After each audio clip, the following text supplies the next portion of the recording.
আজকে আপনি জানতে পারবেন এমন একটি পাথরের ব্যাপারে যা এই দুনিয়ার নয়। তো জানতে আমাদের চ্যানেলটি সাবস্ক্রাইব করে সঙ্গে থাকুন।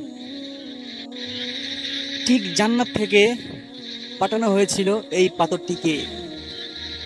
জি বন্ধুরা, হ্যালো, আমি কথা বলছি কাবা ঘরের দেয়ালে লাগানো জান্নাতি পাথর হাজরে আসওয়াদের ব্যাপারে। এমন কিছু তথ্য আছে যা হয়তো আপনি জানতেন না। হযরত আদম আলাইহিস সালামকে যখন জান্নাত থেকে বিতাড়িত করা হয়েছিল, তখন ওনার সাথে আল্লাহ এই হাজরে আসওয়াদ জান্নাতি পাথর দুনিয়াতে পাঠিয়েছিলেন।